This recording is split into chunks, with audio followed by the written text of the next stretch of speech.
Arizona, 1883.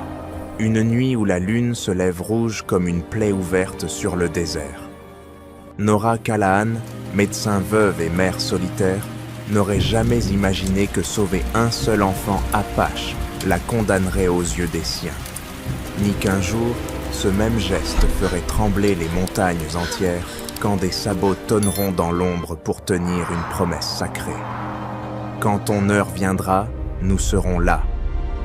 Ce soir-là, entre deux mondes qui se haïssent, une femme va choisir la vérité et découvrir si le sang versé peut un jour laver le sang. Reste avec moi jusqu'à la dernière seconde. La faim te glacera le cœur et te réchauffera l'âme en même temps. Abonne-toi, partage depuis quel coin du monde tu écoutes et dis-moi dans les commentaires. Croirais-tu qu'une promesse faite sous la lune rouge puisse changer le destin d'un territoire entier? Arizona, automne 1843. Le vent charriait une poussière si fine qu'elle collait à la gorge comme du papier de verre, et chaque mille de la Blood Mile semblait effectivement payer son tribut en âme perdue. Au bord de cette piste maudite, une cabane de bois à moitié effondrée servait de dispensaire et de tombeau à la fois. C'était là que vivait Nora Callahan, 32 ans, veuve depuis 2 hivers, médecin de formation et mère d'une petite Ellie de 4 ans endojoue, brûlante de fièvre chronique. Autrefois, à Silver Creek, on l'appelait la dame aux mains d'or. Les mineurs faisaient la queue devant sa porte. Les femmes lui confiaient leurs accouchements. Les enfants la suivaient comme une sainte. Tout avait basculé une nuit d'orage, quand un guerrier apache nommé Tarno s'était effondré sur son perron, la poitrine ouverte par une balle de Winchester. Elle l'avait recousu, avait brûlé la fièvre avec des décoctions Navajos apprises enfant et l'avait renvoyé vivant dans les collines. Le lendemain, le maire avait craché par terre. « Vous avez choisi, docteur Callahan. » Les magasins avaient fermé leurs portes. Les vitres avaient volé en éclats sous les pierres. Des lettres de goudron avaient dégouliné sur le mur. Traîtresse. Puis, une nuit sans lune, la maison que Daniel, son mari, avait construite de ses mains, avait pris feu. Les flammes oranges léchaient Punchy le ciel, tandis qu'elle courait pieds nus dans la poussière, Ellie hurlante contre sa poitrine et, serrée contre son cœur, le seul souvenir qui restait de Daniel, une vieille sacoche de cuir contenant ses cartes, ses notes et une odeur de tabac froid qui refusait de mourir. Elles avaient enfui jusqu'à ce dispensaire abandonné sur la Blood Mile, là où plus personne ne passait sauf les coyotes et les âmes en peine. Nora avait cloué des planches sur les fenêtres, accroché une lampe à huile qui vacillait comme une conscience coupable et tenté de continuer à soigner. Quelques dranchères isolées venaient encore, la payaient en œufs ou en cartouches, mais la plupart détournaient garum les yeux. On murmurait que le shérif Harlan Craven avait mis sa tête à prix, discrètement, comme on pose un piège à loup. Chaque soir, quand Ellie s'endormait enfin, Nora sortait sur le seuil et regardait vers l'est, là où les lumières de Silver Creek scintillaient comme des yeux accusateurs. Le vent ramenait l'odeur de la sauge brûlée et, parfois, elle croyait entendre le rire de Daniel dans le craquement des poutres ou le galop lointain d'un cheval qui ne viendrait jamais. Elle serrait alors la sacoche contre elle, effleurant du bout des doigts la boucle de cuivre ternie. À l'intérieur, les cartes de son mari dessinaient des veines de cuivre si riches qu'elles pouvaient offrir la fortune d'un territoire, ou la perte d'un homme qui refusait de les vendre aux plus offrants. Daniel avait disparu sur ces mêmes cartes, officiellement victime de Apaches hostiles. On avait retrouvé son cheval éventré, son scalp accroché à une branche de mesquite, mais Nora avait vu la blessure, une balle à expansion, calibre 45-70, munie d'une encoche empoisonnée au curare dilué, une signature que seuls les tueurs à gages de l'Est utilisaient. Pas les Apaches, elle n'avait rien dit. À quoi bon? Le shérif Craven avait déjà prononcé l'oraison funèbre et empoché la prime fédérale pour attaque indienne. Ce soir-là, le vent cognait plus fort, comme s'il voulait arracher la cabane de ses fondations. Ellie brûlait de fièvre, ses petites mains agrippaient la chemise de sa mère. Nora pressait un chiffon humide sur son front quand la lampe vacilla violemment. Dehors, un grondement sourd roula sur la piste. Pas le tonnerre, des sabots, lents, lourds, déterminés. Elle éteignit la lampe d'un souffle, attrapa le Henry caché sous le lit et colla Ellie contre elle. Le cœur cognant à lui rompre les côtes, elle écarta le rideau de toile de sac. Sous la lune rouge qui montait derrière les mésas, 3 silhouettes à cheval se découpaient immobiles, comme taillées dans la pierre elle-même. Des Apaches, et entre les bras du premier cavalier, un enfant inerte, la chemise trempée de sang noir. Nora sentit le canon du fusil trembler contre sa paume. Elle savait que cette nuit allait tout changer. Encore une fois, la lune, ronde et rouge comme une braise qu'on aurait oubliée dans le ciel, baignait la piste d'un éclat de sang séché. Les 3 cavaliers n'avaient pas bougé, mais le cheval du milieu tremblait, la tête basse, comme s'il portait plus que son poids de chair et d'os. Nora posa le Henry contre le mur, le canon encore tiède de sa paume, et ouvrit la porte d'un geste lent qui fit grincer les gonds rouillés. L'air froid s'engouffra, chargé d'odeurs de sauge et de sueur de cheval. Le premier cavalier descendit sans bruit. Kehadi. Elle le reconnut aussitôt, cicatrice en croissant sur la pommette gauche, regard aussi tranchant qu'une lame de silex. Derrière lui, Tano, l'homme qu'elle avait recousu 2 ans plus tôt, tenait dans ses bras un garçon de 11 ans, la chemise collée au torse par une tache sombre qui s'élargissait à chaque inspiration. « Docteur Callahan », dit Kehadi dans un anglais rauque, presque sans accent. « Nous avons chevauché 2 jours sans dormir. Il n'y a plus que vous. » Il désigna l'enfant. Chayton, fils unique de Red Elk. Le nom tomba comme une pierre dans le silence. Red Elk, le chef Chiricahua, dont les raids faisaient tasser et trembler les diligences jusqu'à Prescott. Nora sentit la peur lui mordre le ventre, mais la fièvre d'Ellie, derrière elle, brûlait plus fort. Elle fit un pas de côté. « Entrez !» Ils franchirent dans le seuil, en file indienne, leurs mocassins ne faisant aucun bruit sur le plancher. Tano déposa Chayton sur la table d'examen, une vieille porte posée sur des tréteaux. Le garçon respirait par saccades, les lèvres violettes, une écume rosée au coin de la bouche. Nora alluma la lampe à pétrole, baissa la mèche pour ne pas éblouir et retroussa ses manches. La blessure était haute sur l'épaule gauche. Un trou net, bord noirci, odeur âcre de poudre et de quelque chose de plus douceâtre, presque sucré. Poison.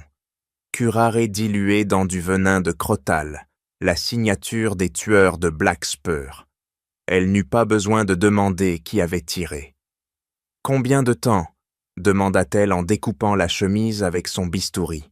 « Hier, au crépuscule, » répondit Kehadi. « Il a tenu jusqu'à maintenant. » Le garçon gémit quand elle toucha la plaie. Sa peau était brûlante, mais ses extrémités glacées. Le poison remontait déjà vers le cœur. Nora se lava les mains dans la bassine d'eau, rougie par la poussière, attrapa son sac médical et sortit la seringue, en verre qu'elle gardait pour les cas désespérés. Elle n'avait plus de sérum antivenimeux fédéral depuis 6 mois. Le magasin de Silver Creek refusait de lui vendre même de l'alcool à 90 degrés. Alors, elle fit ce que sa mère, adoptive, Navajo, lui avait appris quand elle n'était qu'une gamine, aux cheveux blonds perdus dans la réserve. Elle prit la petite bourse de cuir accrochée au mur, versa dans un bol les racines séchées de snakeroot et de laitue sauvage, ajouta une pincée de poudre d'écorce de saule et fit bouillir le tout sur le poêle. L'odeur âcre emplit la pièce, se mêlant à celle du sang et de la sueur. Kehadi l'observait sans un mot, les bras croisés, les yeux rivés sur chaque geste.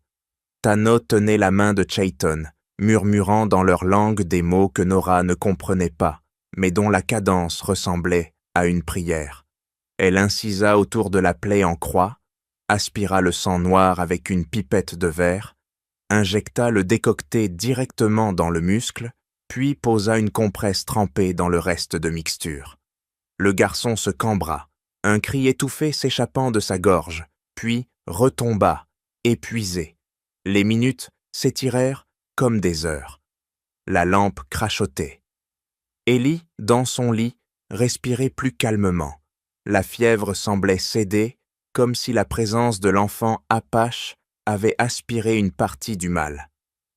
Vers 3 heures du matin, la respiration de Chayton devint plus profonde. La teinte violette quitta ses lèvres. Nora essuya la sueur de son front avec le bord de sa manche. Kehadi s'agenouilla.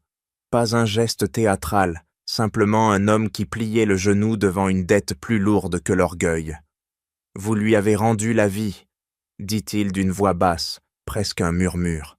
« Quand votre heure viendra, quand le vent tournera contre vous, quand les fusils se lèveront, nous serons là. » Il posa sa main droite sur son cœur, puis sur l'épaule de Nora, brièvement, comme on scelle un pacte avec le feu. Dehors, le vent s'était calmé. La lune rouge glissait vers l'ouest, laissant derrière elle une traînée de cendres dans le ciel. Nora ne répondit pas. Elle savait déjà que cette promesse, dans ce territoire où les mots valaient moins que la poudre, venait de changer le cours de sa vie, et que le prix allait arriver plus vite qu'aucun d'eux ne l'imaginait. L'aube n'était encore qu'une ligne grise à l'horizon, quand le premier rayon de soleil frappa le seuil du dispensaire comme une lame de couteau. Nora, les yeux rougis par la nuit sans sommeil, sortait pour vider le seau d'eau sanglante, quand son pied heurta quelque chose de dur.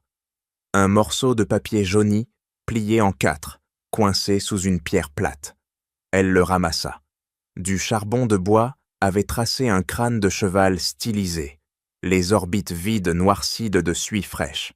La marque des Black Spurs, ces tueurs à gages que même les Rangers évitaient de nommer à voix haute. En dessous, 3 mots griffonnés à la hâte. « Tu l'as sauvé, à notre tour. » Un frisson plus froid que le vent du désert lui remonta l'échine. Elle connaissait cette encre de charbon.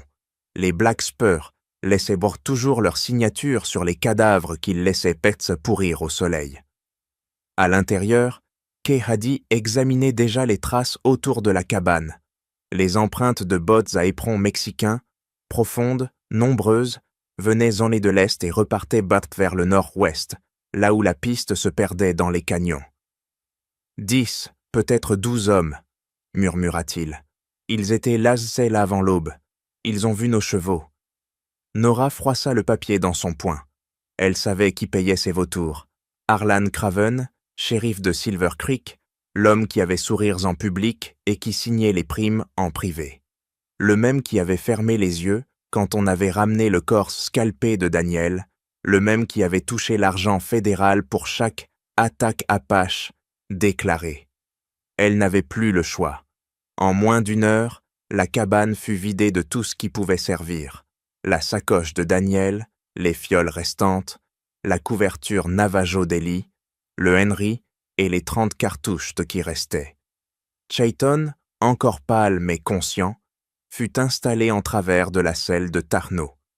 Ellie, emmitouflée dans une couverture, grimpa devant Nora sur un cheval, Apache nerveux qui renâclait à l'odeur de blanc.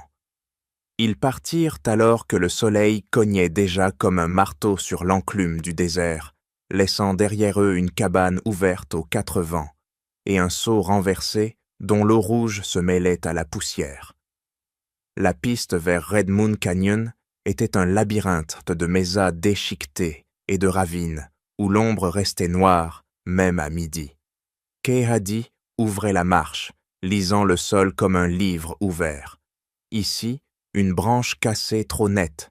Là, un fer de cheval qui avait laissé une marque plus profonde que les autres. Les Black Spurs suivaient, patients, certains de leur proie. Vers midi, ils firent halte dans une grotte peu profonde, où l'eau suintait d'une fissure. Ellie dormait enfin, épuisée par la fièvre qui retombait. Nora changea le pansement de Chayton. La plaie suppurait moins, mais la chair autour restait violette. Le garçon la regardait avec ses yeux trop vieux pour son âge. « Merci », souffla-t-il dans un anglais hésitant. « Mon père, il paiera la dette. » Nora hocha la tête sans répondre. Elle savait ce que valaient Doschart et les dettes dans ce territoire. Du sang, toujours du sang. C'est là, accroupi près du feu minuscule, que Kehadi montra à Nora une chose qu'il avait ramassée sur la piste. Une douille encore tiède, calibre 44-40, entaillée d'une croix empoisonnée. Même munition que celle qui avait tué Daniel. « Craven ne veut pas seulement votre silence, » dit-il calmement. « Il veut le cuivre que votre mari a trouvé. Et il veut que tout le monde croie que ce sont les Apaches qui vous ont tué. » Le vent sifflait dans la gorge comme un serpent. Nora serra Ellie contre elle. « Si tu écoutes cette histoire jusqu'ici, et que ton cœur bat déjà plus vite, en imaginant la poussière rouge et l'odeur de poudre, fais une chose simple pour moi. Abonne-toi maintenant, comme ça tu ne rateras pas la suite, parce que ce qui arrive ensuite dans Red Moon Canyon, même les coyotes refusent d'en parler à voix haute. » Ils repartirent à la tombée du jour. La lune, encore pâle, montait déjà, prête à redevenir rouge. Derrière eux, très loin, un nuage de poussière s'élevait lentement au-dessus de la piste, régulier, obstiné, mortel. La nuit tombait comme une couverture de plomb sur Red Moon Canyon, et le nuage de poussière, loin derrière, avait disparu dans les ombres violettes des mesas, mais Nora savait qu'il n'était pas parti. Il se rapprochait, silencieux, comme un loup qui attend que la proie trébuche. Il chevauchait, depuis 2 heures, dans un défilé si étroit que les parois semblaient vouloir se refermer sur eux. L'air était lourd, chargé de l'odeur résineuse des genévriers et du sang séché sur le pansement de Chayton. Ellie, épuisée, dormait contre la poitrine de sa mère, sa petite main crispée sur la crinière du cheval.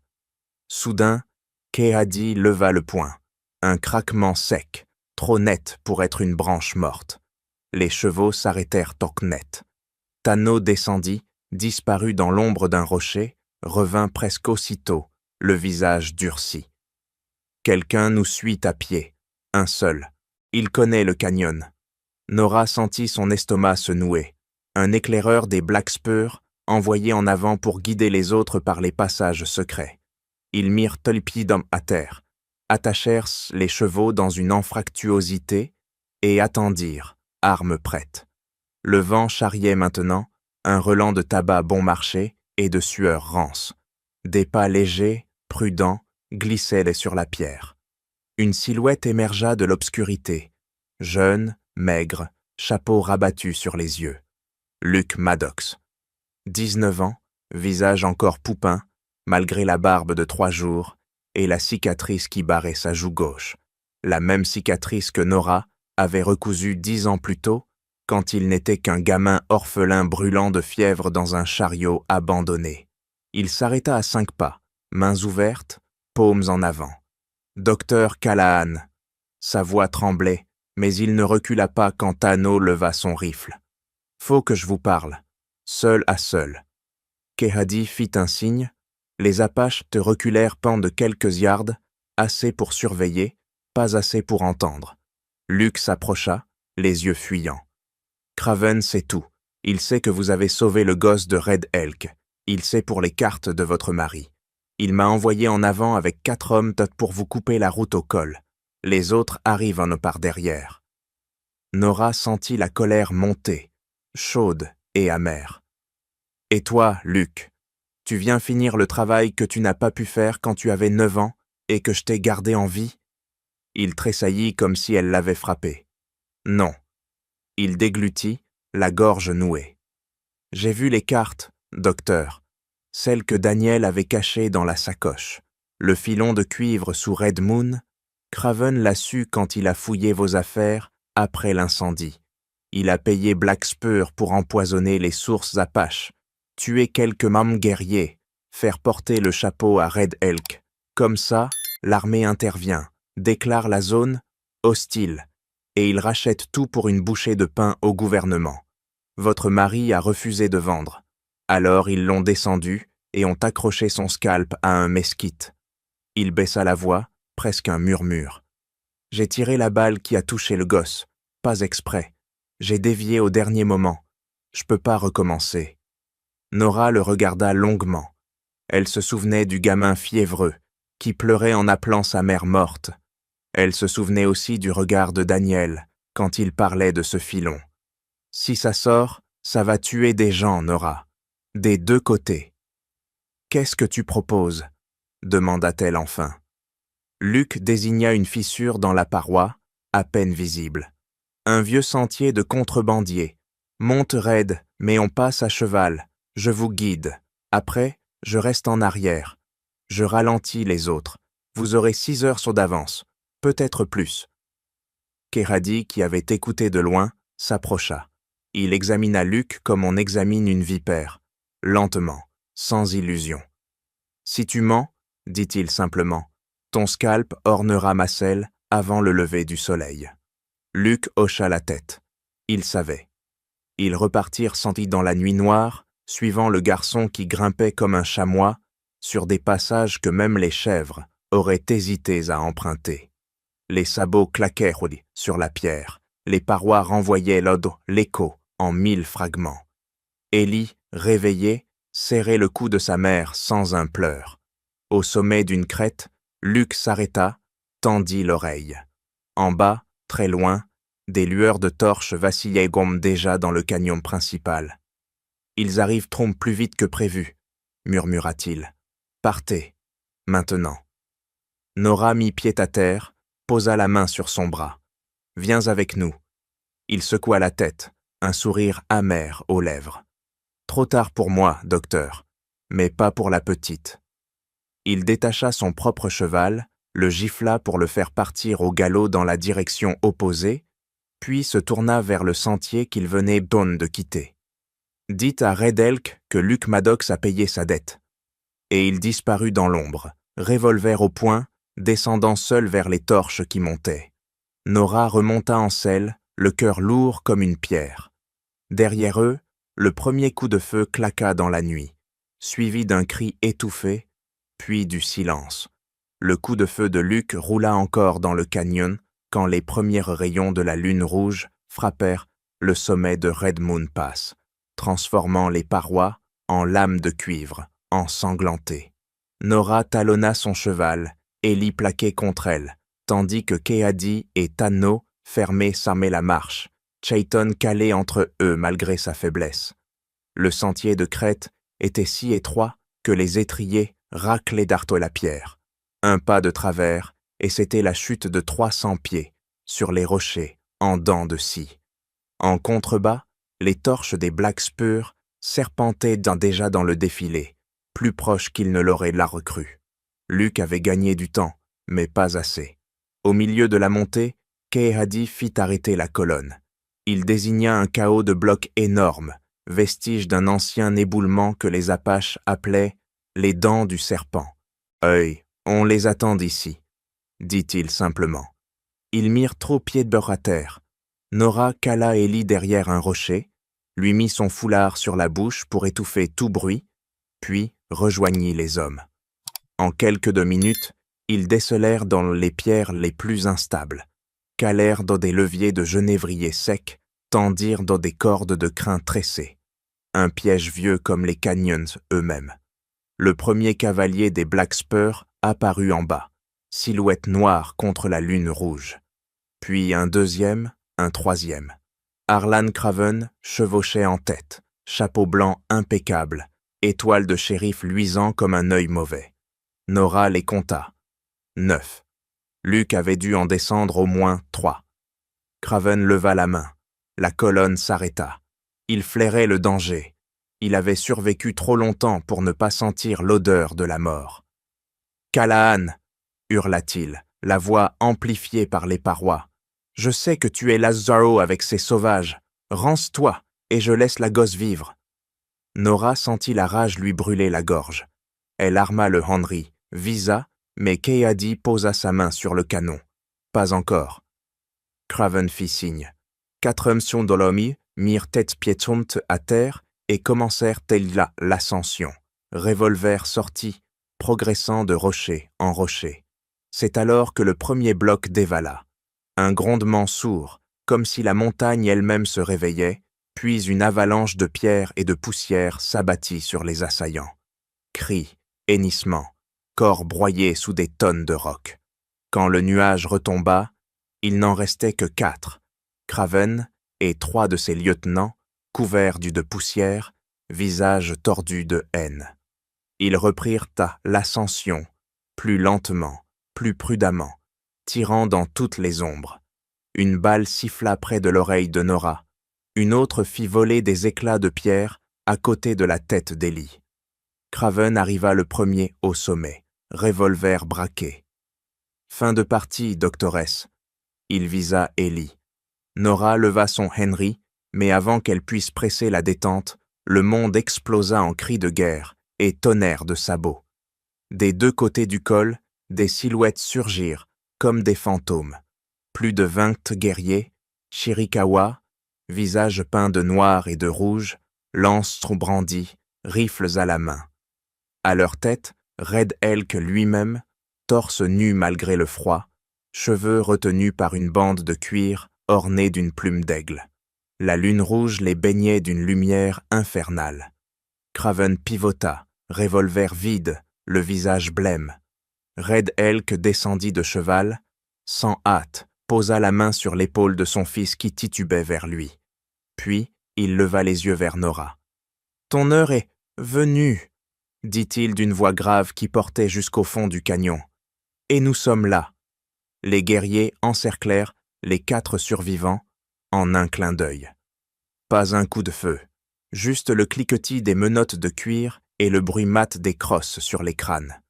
Craven, à genoux, cracha du sang et de la poussière. « Vous ne gagnerez jamais, » râla-t-il. « L'armée viendra. On vous écrasera tous. » Red Elk le regarda longuement, puis se tourna vers Nora et lui tendit une bourse de cuir. À l'intérieur, la carte déchirée de Daniel, celle qu'il portait sur lui le jour de sa mort, tachée de sang séché mais toujours lisible. Un guerrier l'avait retrouvée sur son corps et gardée, attendant le moment où la vérité pourrait servir. « Ton mari n'est pas mort à cause des Apaches, » dit Red Elk. « Il était mort parce qu'il refusait de vendre la terre de nos ancêtres à des hommes comme lui. » Nora prit la carte. Ses doigts tremblaient d'ennui. 2 ans plus tard, en 1885, une nouvelle clinique se dressait à la frontière exacte entre la réserve et les terres blanches. Un bâtiment de pierre et de bois, drapeau américain d'un côté, bannière Chiricahua de l'autre. Craven pourrissait dans une prison fédérale à Yuma. Black Spur n'était plus qu'un nom qu'on chuchotait autour des feux. Et chaque fois que la lune montait rouge sur Red Moon Pass, Nora l'entendait encore, lointain mais clair. Le tonnerre des sabots qui ne venaient plus pour tuer, mais pour rappeler qu'une promesse, dans ce désert impitoyable, pouvait parfois peser plus lourd que toutes les balles du monde. Voilà, la lune rouge s'est couchée sur Red Moon Pass, et une femme seule a réussi à faire trembler tout un territoire, avec rien d'autre que ses mains de guérisseuse et une promesse tenue dans le sang. Dis-moi dans les commentaires, aurais-tu ouvert cette porte cette nuit-là? Aurais-tu fait confiance à des ombres sous la lune rouge? Ou aurais-tu choisi la sécurité du silence? Partage ton avis, ton frisson, ton coin du monde où tu as écouté cette histoire. Chaque mot compte pour que ces voix du désert continuent à voyager. Merci d'avoir chevauché jusqu'au bout avec moi. La piste était longue, mais on se retrouve très vite pour une autre nuit où le vent sent la poudre et la sauge. À bientôt, sous une nouvelle lune.